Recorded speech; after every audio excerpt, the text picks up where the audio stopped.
చెప్పలేకపోతున్నామేమో. ఇది పరిశుద్ధమైనటువంటి స్థలం, ఇది దేవుని యొక్క మందిరం. ఎక్కడ ఇద్దరు ముగ్గురు ఆయన నామములో కూడుకుని ఉంటారో వారి మధ్యలో దేవుడు సంచారం చేసేటటువంటి స్థలం ఇది. దేవుడు సంచరిస్తున్నటువంటి స్థలం ఇది. దేవుడు సంచరిస్తున్నటువంటి స్థలంలో నుండి నీ స్థితి మార్చకుండా, నీ జీవితం మార్చకుండా, మన బ్రతుకును మార్చకుండా, నీ బాధను తొలగించకుండా, నీ స్థితిని తొలగించకుండా ఎన్ని రోజుల నుండి యేసయ్యని ఎదుట దాటి వెళ్ళిపోతున్నాడు. గమనించావా? ఎప్పుడన్నా దేవుని మందిరానికి వస్తే ఏ కలుగుతుందో చెప్పండి? పాపంలో ఉన్న వారికి విడుదల కలుగుతుంది. దేవుని మందిరానికి వస్తే ఏ కలుగుతుంది? రోగంలో ఉన్న వారు విడుదల పొందుతారు. దేవుని మందిరానికి వస్తే ఏం కలుగుతుంది? శ్రమలలో, నెమ్మది లేని పరిస్థితుల్లో ఆ గుండె చెదిరినటువంటి వారిని, ఆ నెమ్మది లేనటువంటి వారిని నెమ్మదిచ్చి, సమాధానం ఇచ్చి, ఆ ప్రశాంతతనిచ్చి దేవుని మందిరంలో పంపిస్తాడు. నీకు ఏదైనా అవసరం ఉందా? అవసరత తీర్చి దేవుని మందిరం నుండి పంపిస్తాడు. మరి ఎన్ని సంవత్సరాల నుండి ఆ అవసరత, అక్కడ సమస్య ఎందుకు తీర్చలేదు? ఎందుకు తీర్చలేదు చెప్పండి? ఎందుకు మనము ఆ కార్యాన్ని మనం పొందుకోలేకపోతున్నాం? దేవుని వలన ఎందుకు మన కార్యాన్ని చూడలేకపోతున్నాం? ఎందుకు అనుకోసం మనం ఆలోచన చేస్తే దేవుని వలన ఏది నష్టంగా, దేవుడు ఏది నిర్లక్ష్యం చేయడు. కొంతమందిని దాటి వెళ్ళిపోతాడంట దేవుడు. అది మనం గమనించాలి. ఎందుకు దాటి వెళ్ళిపోతాడు తెలుసా? ఈ బర్తిమై అనేటటువంటి వ్యక్తి ఏమన్నాడు? దావీదు కుమారుడా అని పిలిచాడు. అంటే యేసయ్య గురించి ఈ బర్తిమైకి తెలుసు. యేసుప్రభు రక్షకుడని సంగతి తెలుసు. యేసుప్రభు బాగు చేశాడని సంగతి తెలుసు. యేసయ్య దేవుడు అని తెలుసు.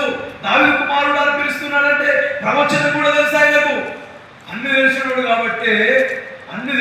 కాబట్టి యేసయ్య దాటిపోయాడు. నాకు అన్ని తెలుసు అనుకునేటటువంటి వారికి చాలా లేట్ అయితే తెలుసు. అది గమనించాలి. అప్పుడే వచ్చారనుకోండి, కొద్దిగా వచ్చారనుకోండి, ఏడ్చారనుకోండి, కన్నీరు గార్చారనుకోండి, ప్రభువా నువ్వు గొప్ప దేవుడు అయ్యాలి, దేవుడి సన్నిధిలో గడగడవానికి భయపడుతూ, దేవుడికి భయపడుతూ ఉంటారు చూడండి. వారిని ఒక్క క్షణంలో ఒక్కసారి దేవుడు దర్శిస్తాడు. వారిని బాగు చేస్తాడు.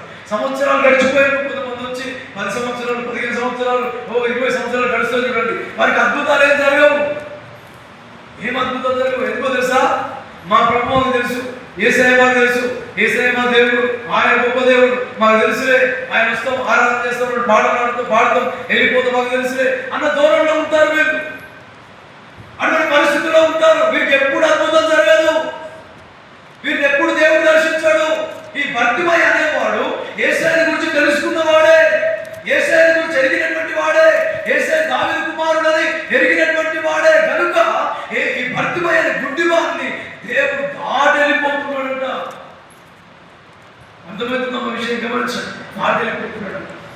యేసు ప్రభు తన చరిత్రలో ఆయన నడుచుకుంటూ వెళ్ళినప్పుడు రోడ్డు పక్కన గుడ్డివాడు కూర్చుంటే ఆ గుడ్డివాడి దగ్గరికి వెళ్ళి ముట్టి బాగు చేశాడు. ఎంతో మంది కన్నులను ముట్టి బాగు చేశాడు. కొంతమందిని ఆయన వెళ్ళి ఏడుగా ఆ విధవరాల కుమారుడు చనిపోతే వాడి మీద ఎత్తుకొని వెళ్ళిపోతున్నారు సమాధి చేయడానికి. వాడి మీద ఎత్తుకొని వెళ్ళిపోతే ఆ విధవరాలు ఒక కుమారుడు ఆమె చనిపోయాడు. ఆమె ఏడుస్తూ ఉంది, కన్నీరు గారుస్తూ ఉంది. ఓ దుఃఖమై అయ్యో నాకు ఆదరణ ఎవరు, నాకు దిక్కేవారు అని ఏడుస్తూ ఉంటే ఆయన సమాధి చేయడానికి ఎత్తుకొని వెళ్ళిపోతూ ఉంటే యేసుప్రభు ముందు నుంచి నడుచుకుంటూ వస్తున్నాడు శిష్యులతో పాటు. ఆయన ముందు నుంచి నడుచుకుంటూ వస్తే ఆ తల్లి దుఃఖాన్ని చూసి, ఆ తల్లి వేదనను చూసి, ఆ తల్లి బాధను చూసి ఆ పాడని అక్కడ దించమని చెప్పాడు. ఆపమన్నాడు.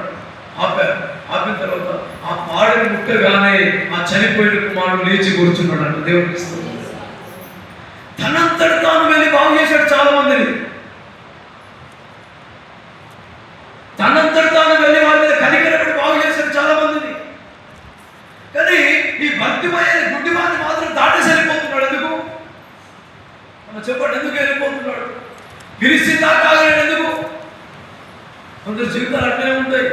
నాకు తెలుసులే, నా ప్రభు నాకు తెలుసులే, నా దేవుడు నాకు తెలుసులే, ఇంతకంటే ఇంకేముందులే అని ఆ హృదయాన్ని ఒక వాత వేయబడినటువంటి హృదయంగా మార్చుకుంటారు.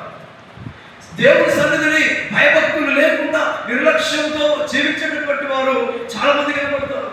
వారి జీవితాల్లో ఏ అద్భుతాలు జరగవు, వారి జీవితాల్లో ఏ ఆశ్చర్యకార్యాలు జరగవు, వారి జీవితాల్లో ఏ కార్యం జరగదు. ఎందుకో తెలుసా? వారి ఎదుట నుండి దాటి వెళ్ళిపోతున్నాడు యేసయ్య. వారి జీవితంలో కార్యం చేయకుండా దాటి మనం ఎన్ని సంవత్సరాలు అయినా దేవుడు నమ్ముకొని మన స్థితిని చూసి కూడా ఆయన వెళ్ళిపోతున్నాడు. నువ్వు ఆ ప్రతిరోజు నువ్వు అనుభవిస్తున్న బాధను చూసి కూడా ఆయన వెళ్ళిపోతున్నాడేమో. అర్థమవుతుందా? ఎందుకు వెళ్ళిపోతున్నాడు? ఎందుకు వెళ్ళిపోతాడో తెలుసా? ఎందుకు నిన్ను దాటేసి వెళ్ళిపోతాడో తెలుసా? ఒక వ్యక్తి మీద నీకు అసూయ ఉంది. ఎందుకు నిన్ను నీ జీవితంలో కార్యం చేయకుండా నేను దాటి వెళ్ళిపోతున్నాడు తెలుసా? ఒక వ్యక్తి మీద నువ్వు ద్వేషాన్ని పెంచుకున్నావు. ఒక వ్యక్తి అంటే నీకు పడదు. ఒక వ్యక్తి మీద నువ్వు కొండెమని చెప్తున్నావు. అందుకనే నేను దాటి వెళ్ళిపోతున్నాడు ఆయన. ఈ కొండెమని చెప్పే నాకే మోసం అనుకుంటున్నాడు ఆయన. ఈ కొండెమని చెప్పే ఈ వ్యక్తితో నాకే మోసం అనుకుంటున్నాడు ఆయన. కొండెమని చెప్పొద్దు. ఇతరుల మీద అభాండాలు మోపొద్దు. ఇతరుల మీద నిందలు మోపొద్దు. ఇతరుల మీద లేనిపోనివి కల్పించి చెప్పకూడదు. లేని వార్తను పుట్టించకూడదు. లేని వార్తను పుట్టించేవాడు శాపగ్రస్తుడైతాడని వాక్యంలో రాయబడింది.